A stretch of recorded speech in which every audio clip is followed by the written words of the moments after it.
The dream was the instrument for this. In dreams, the id spoke. The dreaming mind was unlegislated truth. And so was neurosis, the permanent, involuntary form of dreams. In this, Breton and his circle were part of the great movement of thought whose motor was the work of Sigmund Freud. In these early years, Surrealism was mainly a literary group. And it provided the legacy for another and slightly more dubious Catalan genius, Salvador Dali.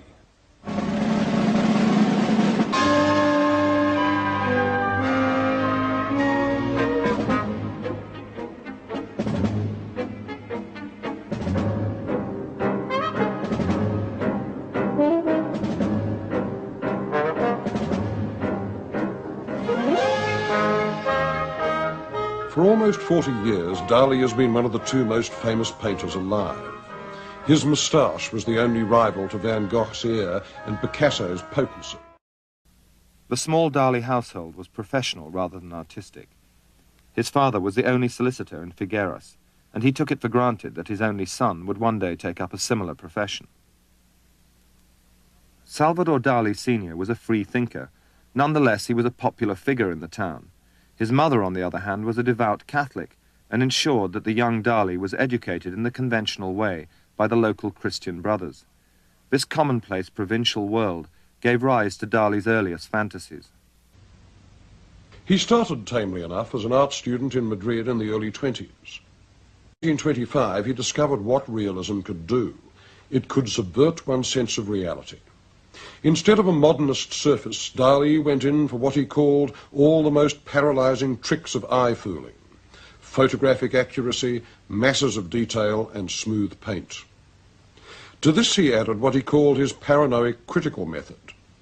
Basically, this meant looking at one thing and seeing another, as these figures make up a face.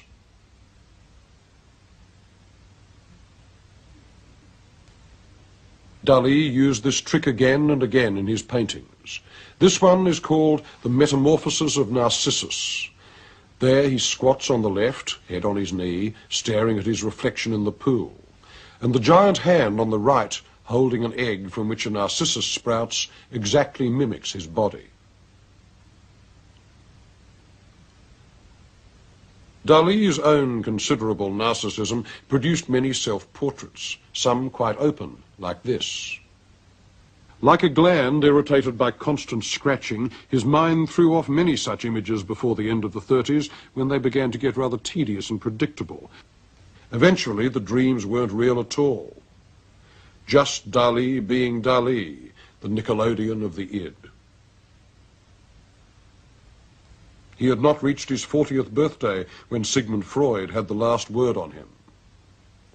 "It is not the unconscious that I seek in your pictures," he wrote, "but the conscious. Your mystery is manifested outright. The picture is only a mechanism to reveal it." ¿Qué cree usted que le ha aportado usted al arte en general? Al arte absolutamente nada. Nada. Nada, nada. ¿Y a la vida? Porque no, porque lo digo siempre, soy muy mal pintor por la razón de que soy demasiado inteligente para ser buen pintor.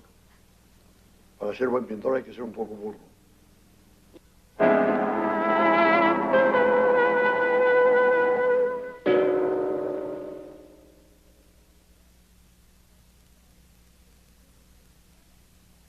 Next hours of time, butterfly.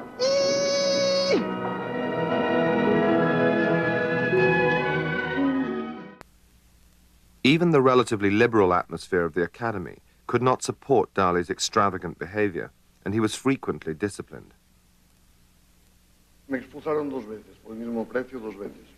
Pero la vez que me gusta más es una vez que había un tribunal incompetente, totalmente, por lo que nos había enseñado, el cual hizo aquello de tirar unas bolitas para saber qué teníamos que contestar. Yo abro mi papel y me encuentro con Rafael. Tenía que hablar con Rafael. Entonces me levanté y dije, señores, con todo el respeto, me es imposible hablar de ese sujeto delante de los tres profesores porque yo sé mucho más sobre Rafael que todos ustedes reunidos. Entonces, naturalmente, consejo de disciplina y expulsión por un año de la escuela. On my arrival in Figueras, I found my father thunderstruck by the catastrophe of my expulsion, which had shattered all his hopes that I might succeed in an official career. In the seaside town of Cadaqués, he began to produce canvases which show a new interest, surrealism. In the magazine La Révolution Surréaliste, Dali had seen reproductions of the work of artists like the Catalan Juan Miró. Their work impressed him, and under this new influence he began to discover a style of his own.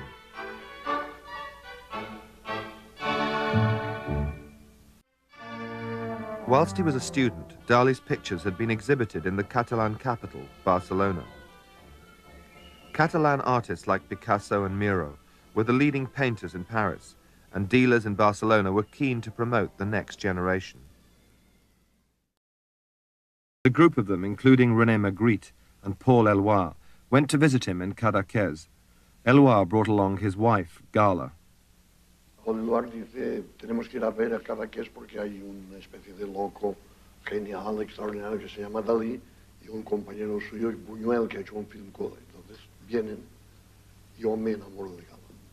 ¿Qué le debe usted a Gala como artista y como genio? Sobre todo el convencimiento que tengo ahora, gracias a ella, de que no soy tan mediocre como me lo creía. Porque ella creyó enseguida que tenía un gran talento. Yo al contrario creí que no. Gala was to dominate Dali's life as no other obsession could. He even began to sign his paintings, Gala Dali. Gala was the rock which saved him from madness, and she devoted the rest of her life to promoting his career as an artist. I received a letter from my father notifying me of my irrevocable banishment from the bosom of my family. When I received this letter, my first reaction was to cut off all my hair. The paintings that Dali had been working on when he returned to Spain were regarded as a breakthrough by the Surrealists.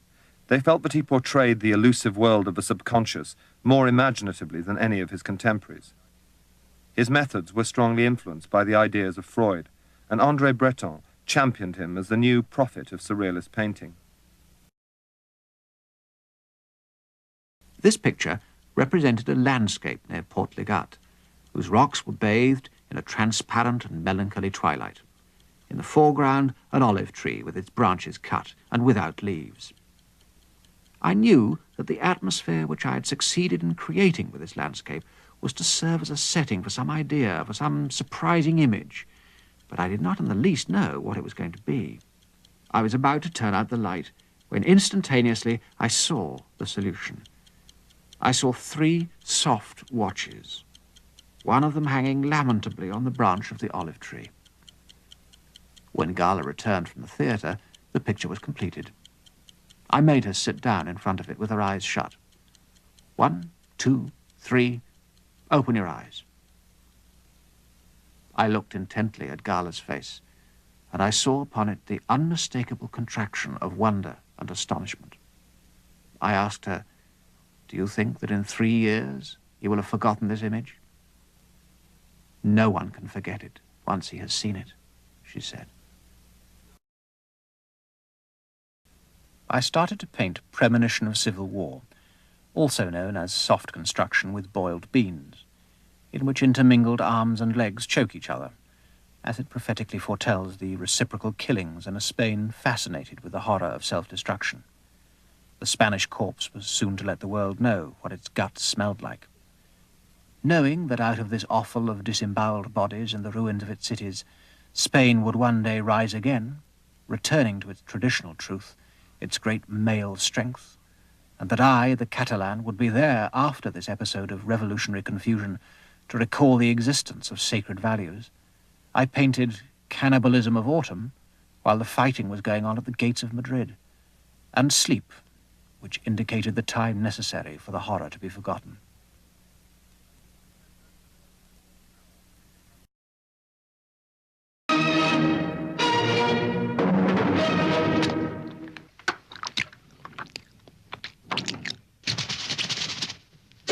Je suis Fou du chocolat l'envers.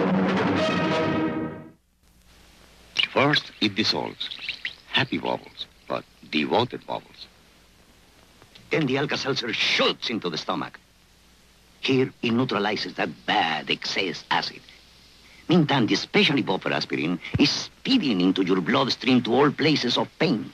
So those beautiful places will feel beautiful again. Alka-Seltzer is a work of art, truly one of a kind, like Dali. Els flaix dels fotògrafs s'han disparat davant de la cara de Salvador Dalí quan a 3:15 del matí ha sortit... In June this year, Salvador Dali was fitted with a heart pacemaker in a Barcelona hospital.